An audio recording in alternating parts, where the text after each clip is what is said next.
Quantum physics discovered that all particles can exist either as a wave, like a radio frequency or a beam of light, or a particle, which is a single point. The crazy, counterintuitive, and almost unbelievable truth is, these things can exist at exactly the same time, meaning a wave can also be a particle at the exact moment in time. They essentially exist simultaneously in different dimensions. I know, it gets really weird really fast, but it's also a proven scientific fact. And here's the most important part of all. The only thing that forces a particle to stop being both things at once is direct observation, which translates to something doesn't exist until we look at it with our own eyes. Now, let me ask you a simple question. What is sound? You might reply, it's vibrational frequencies moving through the air. And you'd be right. And how do humans make sound using no tools? To that you might reply, our voice. And you'd be correct. Yes, our bodies can make sound without our voice. But our voice is the only thing we control with perfection. We articulate the exact vibrations of an incredibly complex set of organs to create sound that is filled with the exact meaning we want to convey. More so than simple observation, using your voice is the way you manifest your thoughts in physical form immediately. Your thoughts are just fleeting things inside your mind. Success never comes to those who use thinking alone. But by translating your thoughts into a verbal command, science has proven that you can affect the physical world around you, even if it's in an incredibly small way. Your words literally change the world.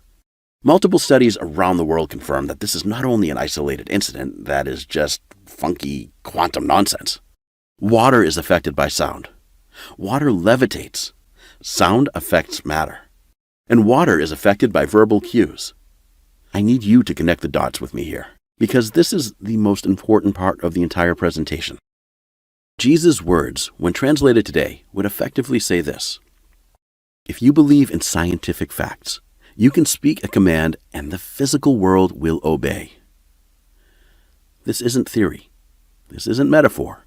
This is Jesus' word proven in laboratories around the world by thousands of scientists. Our observation affects the physical world around us. The smallest particles in the universe respond to our direct influence. I didn't explain all this to bore you. I explained it because I need you to understand a fundamental truth. If Jesus was sharing timeless, universal knowledge with us, and he specifically told us we could do greater works than him, then we have the power of living creators on this earth, capable of manifesting and attracting whatever we set our direct intention to.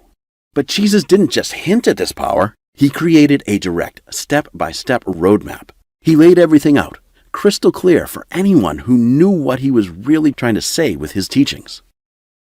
And this is why the Pharisees convicted him. This is why the Romans crucified him. This is why the church threw away half of the written Gospels 300 years after his death. Do you have any idea how incredibly dangerous a human being could be if they fully realized how powerful they were? How could they be controlled? How could they be governed? How could they be taxed? How could they be made to work in order to produce goods they don't need? How could they be made to fight wars against each other? I'll give you a hint. We couldn't. If more people knew the incredible, God-given, radical creator power that was flowing inside them, we couldn't be controlled, manipulated, governed, taxed, or exploited.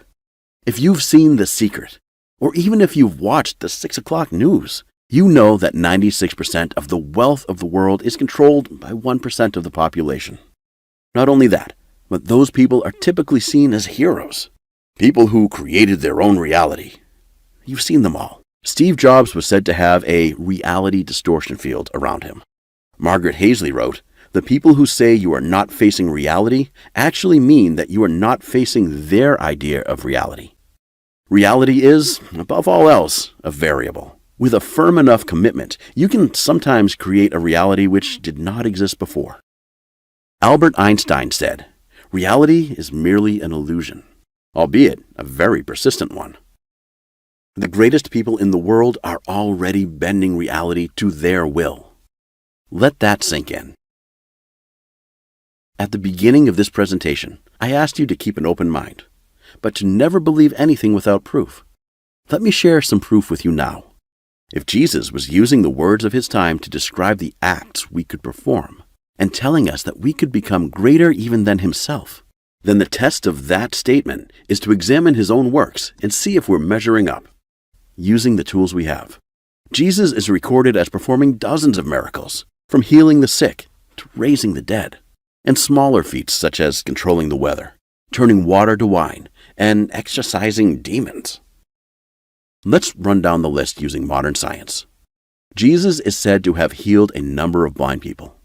Using modern medicine, blindness is a disease that can be medicated, stopped, and reversed using several different treatments. According to an article in Medical News Today, we can prevent or cure 80% of cases of blindness. We use everything from contact lenses to corrective laser surgery. We heal tens of millions of people of blindness every year. Jesus is said to have cured several people of leprosy, a ravaging disease that terrified all of the ancient world, from China to Europe. Today, in the last 2 decades, over 16 million people have been completely cured of leprosy all over the globe. Leprosy is treatable with simple antibiotics. The World Health Organization will cure anyone of leprosy for free. Jesus healed paralyzed people. In addition to the numerous cures for paralyzing diseases today, we have created machines that allow even 100% paralyzed individuals to live completely full lives, like Stephen Hawking. And in 2014, The Independent in the UK published an article about using stem cells to regrow nerve tissues to allow spinally paralyzed patients to walk again. Several successful cases exist around the world, and it's the primary focus of dozens of international medical researchers. Healing deafness, menstrual bleeding, cripples, and muteness. All of these are cured today using medical devices, prescription medicine, physical therapy, and speech pathology. Hundreds of millions of people per year are cured of ailments like this.